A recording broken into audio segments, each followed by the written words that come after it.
عبدل غفور ہماری لاہور کی مل میں ملازم تھا۔ وہ بلا کا کام چور، سست اور دھوکے باز تھا۔ وہ مل کی گندم اور آٹا چوری کر کے بھی بیچ دیتا تھا، کام میں بھی سستی کرتا تھا اور وہ جی بھر کر نکھٹو بھی تھا۔ ہم نے کئی بار اسے نکالنے کا فیصلہ کیا، لیکن پھر میں اپنے والد کی وجہ سے رک جاتا تھا۔ میرے والد نے نصیحت کی تھی، میرے بعد کسی ملازم کو نوکری سے نہیں نکالنا۔ عبدالغفور مجھے والد کی طرف سے ورثے میں ملا تھا، چنانچہ میں اسے برداشت کرنے پر مجبور تھا۔ عبدالغفور کو زندگی میں کسی نے کبھی نماز پڑھتے دیکھا تھا اور نہ ہی کوئی نیکی کا کام کرتے۔ وہ دبا کر سگریٹ بھی پیتا تھا اور چرس بھی۔ وہ پوری زندگی مقروض بھی رہا۔ ہم ہر سال اپنے ایک ملازم کو حج پر بھجواتے تھے۔ ہم اس ملازم کے تعین کے لیے قرعہ اندازی کرتے تھے۔ ہم نے ایک سال قرعہ اندازی کی، عبدالغفور کا نام نکل آیا۔ ہم نے اسے حج کی پیشکش کی، لیکن اس نے انکار کر دیا۔ لوگوں نے اسے بہت سمجھایا، لیکن وہ نہ مانا۔ چنانچہ ہم نے دوسرے ملازم کو بھجوا دیا۔ اگلے سال پھر اس کا نام نکل آیا۔ عبدالغفور نے اس سال بھی انکار کر دیا۔ ہم نے دوبارہ قرعہ اندازی کی، دوسرے بار پھر اس کا نام نکل آیا۔ ہم نے تیسری قرعہ اندازی کی، پھر عبدالغفور کا نام آ گیا۔ ہم نے تجربے کے لیے مرتبان میں چوتھی مرتبہ عبدالغفور کی پرچی نہ ڈالی اور اس کی جگہ خالی پرچی ڈال دی۔ چوتھی مرتبہ پرچی نکالی تو وہ خالی نکلی۔ گویا اللہ تعالیٰ ہر صورت عبدالغفور کو حج کرانا چاہتا تھا، لیکن وہ مان نہیں رہا تھا۔ ہم نے اس پر بہت زور دیا، مگر اس کا کہنا تھا، مجھے تو نماز بھی نہیں آتی، میں حج کر کے کیا کروں گا۔ میں نے آخر میں اس کے ساتھ سودا کیا۔ میں نے اس سے کہا، تم حج پر چلے جاؤ، میں تمہیں پورے سال کی تنخواہیں اضافی دے دیتا ہوں۔ وہ لالچ میں آ گیا۔ میں نے مولوی صاحب کا بندوبست کیا۔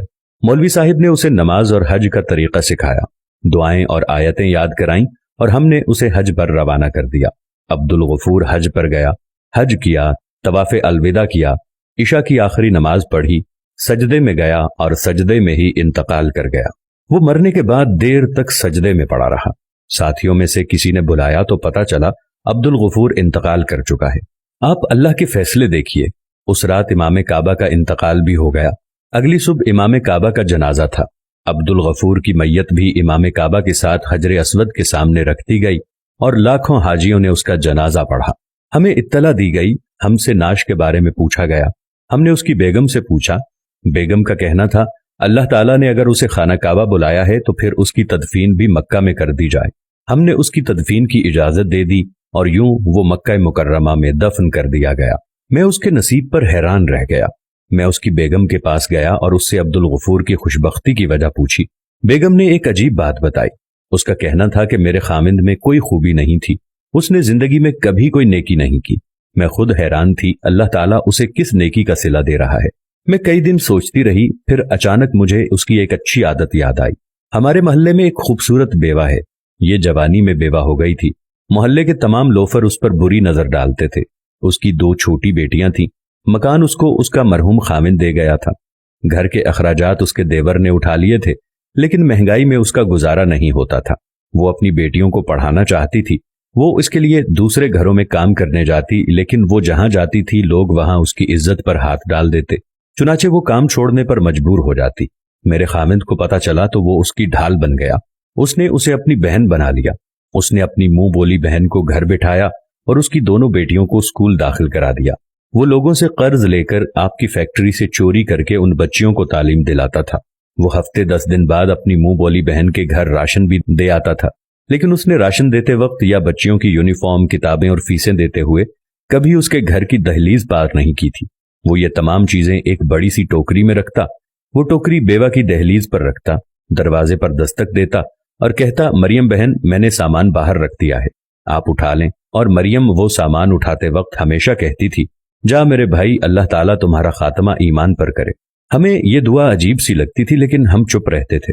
آپ نے اسے پچھلے سال بھی حج پر بھجوانے کی کوشش کی، لیکن اس نے یہ سوچ کر انکار کر دیا کہ اگر وہ سعودی عرب چلا گیا تو مریم بہن خود کو بے آسرا محسوس کرے گی۔ وہ اس بار بھی نہیں جانا چاہتا تھا، لیکن آپ نے اسے پورے سال کی اضافی تنخواہ دے دی۔ عبدالغفور نے وہ ساری رقم مریم بہن کو دے دی۔ وہ حج پر چلا گیا۔ اس کا وقت پورا ہو چکا تھا، چنانچہ اللہ تعالیٰ نے اسے زبردستی مکہ بلوایا۔ مریم بہن کی دعا قبول ہوئی اور میرا خامند ایمان کی عظیم حالت میں اللہ تعالیٰ کے پاس چلا گیا۔ آپ حیران ہوں گے، مریم بہن نے جب یہ خبر سنی تو اس کے منہ سے بے اختیار شکر الحمدللہ نکل گیا۔ وہ رکی، چند لمبے سانس لیے اور پھر گویا ہوئی۔ میں یہ داستان سن کر سکتے میں آ گیا۔ میں اس کے بعد مریم بہن کے گھر گیا اور میں نے عبدالغفور کی طرح اس خاندان کی ذمہ داری اٹھا لی۔ میں اس دن سے مریم بہن، عبدالغفور کی بیگم اور اپنے تمام دوستوں سے درخواست کر رہا ہوں، آپ میرے لیے دعا کریں اللہ مجھے عبدالغفور کی موت نصیب کر دے۔ میں خود بھی دن میں سینکڑوں مرتبہ ایمان پر خاتمے کی دعا کرتا ہوں۔ میں نے زندگی میں کبھی حج نہیں کیا۔ میں 15 سال عبدالغفور کی طرح بلاوے کا انتظار کرتا رہا۔ اللہ تعالیٰ نے بالآخر میری بھی سن لی، چنانچہ مجھے بھی عبدالغفور کی طرح زبردستی طلب کیا جا رہا ہے۔ میں جا رہا ہوں، مجھے یقین ہے اللہ مجھے عبدالغفور جیسی موت دے گا۔ وہ رکے، خوشی کے آنسو پہنچے، مجھے سینے سے لگایا اور اپنے بیڈ روم میں چلے گئے۔ میں دیر تک ان کے ڈرائنگ روم میں حیران و پریشان بیٹھا رہا۔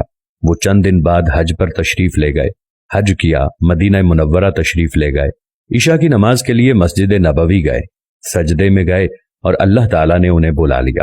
وہ جنت البقیع میں صحابہ کرام کی قربت میں دفن ہوئے۔ اللہ تعالیٰ